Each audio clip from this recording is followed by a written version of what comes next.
नमस्कार दोस्तों, स्वागत है आपका मल्टीमीडिया गुरुजी यूट्यूब चैनल पर। मेरा नाम है सुनील कुमार और आज हम बात करने जा रहे हैं 3D Max के बारे में। तो जिन लोगों को नहीं पता कि 3D Max क्या होता है उनको मैं बता दूं कि ये 3D animation and architecture software है। तो जो लोग 3D Max सीख रहे हैं या फिर स्टडी करना चाहते हैं उनके लिए ये पता होना जरूरी है कि 3D Max कहाँ कहाँ पर इस्तेमाल करा जाता है। 3D Max का यूज़ इंटीरियर डिज़ाइनिंग या डेकोरेशन के लिए, सिविल इंजीनियरिंग या मैकेनिकल इंजीनियरिंग के लिए, एजुकेशन या एंटरटेनमेंट के लिए और सबसे ज़्यादा पॉपुलर गेमिंग के लिए 3D Max का काफ़ी इस्तेमाल करा जाता है। अब थोड़ी सी 3D Max की हिस्ट्री के बारे में बात करते हैं। 3D Max के क्रिएटर है Gary Yost and Yost group. इस सॉफ्टवेयर को क्रिएट करा गया था 1988 के अंदर, लेकिन माइक्रोसॉफ्ट विंडोज़ के लिए ये सॉफ्टवेयर आया 1996 के अंदर। वैसे 3D Max सीखने के लिए कई सारे इंस्टीट्यूशंस और यूनिवर्सिटीज़ ऑलरेडी अवेलेबल है, लेकिन तब भी YouTube के अंदर मिलियंस में 3D Max के ट्यूटोरियल्स ऑलरेडी अवेलेबल हैं। अब कई लोगों को लगता है कि 3D Max के इतने सारे ट्यूटोरियल्स ऑलरेडी YouTube पर अवेलेबल हैं, तो लोग फिर यूनिवर्सिटी या फिर इंस्टीट्यूशन के अंदर इस सॉफ्टवेयर को सीखने क्यों जाते हैं। सबसे इंपॉर्टेंट इसके अंदर आता है गाइडेंस, क्योंकि YouTube पर जब भी हम ट्यूटोरियल्स देखते हैं तो हमें पता नहीं चलता है कि हम कहाँ से शुरुआत करें इस सॉफ्टवेयर की और कौन सी मॉडलिंग, कौन सा ऑप्शन सबसे पहले सीखना इंपॉर्टेंट है और कौन सी चीज़ है जो हमें बाद के लिए छोड़ देनी चाहिए। तो इसमें मैं आपको स्टडी के प्रोसीजर के बारे में भी बताता हूँ। फर्स्ट लेवल में आता है 3D Max की मॉडलिंग। मॉडलिंग के अंदर दो पार्ट आते हैं। फर्स्ट आता है एडिटेबल पॉली और दूसरा आता है एडिटेबल स्प्लाइन। मॉडलिंग के बाद आता है मटेरियल या फिर टेक्सचरिंग।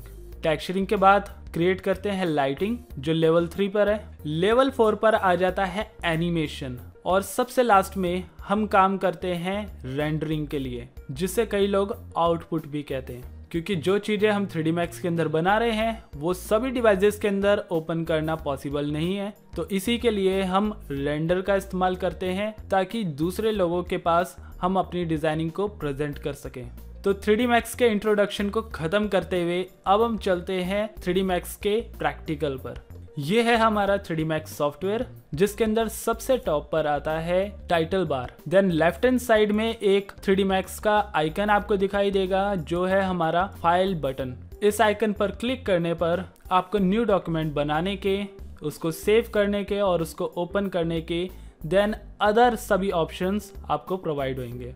इसके अलावा इसी के साथ में आता है मेन्यू बार। हर मेन्यू बार के अंदर बहुत सारे ऑप्शंस अवेलेबल हैं, जो कि हम अपनी स्टडी के दौरान धीरे धीरे सीखेंगे। इस मेन्यू के ठीक नीचे आता है ऑप्शन बार, जिसके अंदर हमें कुछ ऐसे टूल्स प्रोवाइड होते हैं जो कि हमारी डिज़ाइनिंग में हेल्प करते हैं। देन अब चलते हैं अपने मेन व्यू पर, जिसे हम कहते हैं व्यू पोर्ट। इसमें 4 व्यू पोर्ट आपको बाय डिफॉल्ट मिलते हैं, जिसमें से 3 व्यू पोर्ट हमारे होते हैं 2D के अंदर और एक व्यू पोर्ट होता है 3D के अंदर। तो इसमें फर्स्ट व्यू पोर्ट आता है टॉप, सेकंड व्यू पोर्ट आता है इसके अंदर फ्रंट में, थर्ड व्यू पोर्ट आता है लेफ्ट में और फोर्थ व्यू पोर्ट आता है प्रोस्पेक्टिव व्यू। इस सॉफ्टवेयर के राइट हैंड साइड में आपको मिलेगा कमांड पैनल, जिसके अंदर बहुत सारे ऑप्शंस अवेलेबल हैं, जो कि हमारी डिज़ाइनिंग को बहुत ही आसान कर देते हैं, क्योंकि इसमें बहुत सारी चीज़ें हैं जो आपको मेन्यू में जाके नहीं ढूंढनी पड़ती है, वो डायरेक्टली यहाँ पर शो कर जाती है। देन इसके अलावा हर व्यू के अंदर आपको एक क्यूब, सर्कल के साथ एक क्यूब ऑप्शन मिलेगा, जिसे हम कहते हैं व्यू क्यूब। ये हमारे एंगल्स को रोटेट करने के लिए या कहा जाए व्यू को रोटेट करने के लिए इस्तेमाल करा जाता है। बॉटम में अगर हम चले तो यहाँ पे आपको मिलेगा टाइमलाइन, जिसकी हेल्प से हम बाद में एनिमेशन करना सीखेंगे। देन इसी के नीचे एक ऑप्शन आपको मिलेगा XYZ का। ये मोस्टली मूव, रोटेट और स्केल के लिए सबसे ज़्यादा इंपॉर्टेंट पार्ट है। इसके राइट हैंड साइड में कुछ और कंट्रोल्स मिलेंगे, जो कि आपके रेंडर के लिए और प्लेबैक एनिमेशन के लिए बहुत इस्तेमाल करे जाते हैं। तो ये था हमारे इस सॉफ्टवेयर का इंटरफेस। अब इसके अंदर कोई भी 3D ऑब्जेक्ट क्रिएट करने के लिए आपको क्या करना होता है। राइट हैंड साइड में इस कमांड पैनल के अंदर सबसे पहले पॉइंट पे चलते हैं। इसके अंदर आता है हमारा क्रिएट ऑप्शन। क्रिएट के बाद आता है जियोमेट्री और जियोमेट्री के अंदर आता है स्टैंडर्ड प्रिमिटिव्स। स्टैंडर्ड प्रिमिटिव्स में आपको box, cone, sphere, geosphere, cylinder, tube, torus, pyramid, teapot और प्लेन जैसे कुछ बेसिक ऑप्शंस क्रिएट करने के लिए मिलेंगे। तो इसको क्रिएट करने का प्रोसीजर क्या होता है? सिंपल, जैसे मैंने बॉक्स ले लिया, सबसे पहला रूल हमारी मॉडलिंग का कि हम जितने भी ऑब्जेक्ट क्रिएट करेंगे वो या तो प्रोस्पेक्टिव व्यू में क्रिएट होते हैं या फिर टॉप व्यू पर।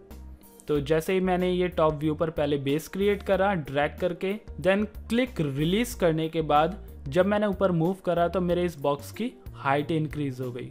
तो इस तरीके से हम ऑब्जेक्ट बनाते हैं। अब टॉप व्यू पर या प्रोस्पेक्टिव व्यू पर ही हम ऑब्जेक्ट क्यों बना रहे हैं? यहाँ पर बाकी के जो 2 व्यूज हैं उन पर भी तो हम ऑब्जेक्ट क्रिएट कर सकते हैं। इसका रीजन मैं आपको बताता हूँ कि जब आप इसकी प्रॉपर्टीज के अंदर जाओगे तो यहाँ पे आपको लेंथ, विड्थ और हाइट दिखाई देती है। अब अगर आप फ्रंट में या फिर लेफ्ट व्यू के अंदर इस चीज को क्रिएट करोगे तो यहाँ पर लेंथ की जगह पर विड्थ, विड्थ की जगह पर हाइट, इस तरीके से जो इनके नाम है वो शफल हो जाएंगे, जिससे कि आपकी कंफ्यूजन क्रिएट हो सकती है। तो सबसे इंपॉर्टेंट पार्ट है कि आप प्रोस्पेक्टिव व्यू पे या फिर टॉप व्यू पर ही ऑब्जेक्ट को क्रिएट करें, तो इससे आपकी काफी सारी प्रॉब्लम्स ऑटोमेटिकली सॉल्व हो जाएगी। तो इसे मिनिमाइज कर देते हैं। फिलहाल के लिए दोस्तों आज के सॉफ्टवेयर का इंट्रोडक्शन सिर्फ इतना ही। आई होप दोस्तों आपको मेरी ये वीडियो पसंद आई होगी। अगर पसंद आई तो इस वीडियो को लाइक, शेयर एंड कमेंट करें, और अगर आपने अभी तक मेरा चैनल सब्सक्राइब नहीं करा है तो सब्सक्राइब करें और प्रेस करें साथ में बने बेल आइकन को, ताकि टाइम टू टाइम होने वाले अपडेट आपके पास पहुंचे सबसे पहले। तो मिलते हैं दोस्तों अगली वीडियो में।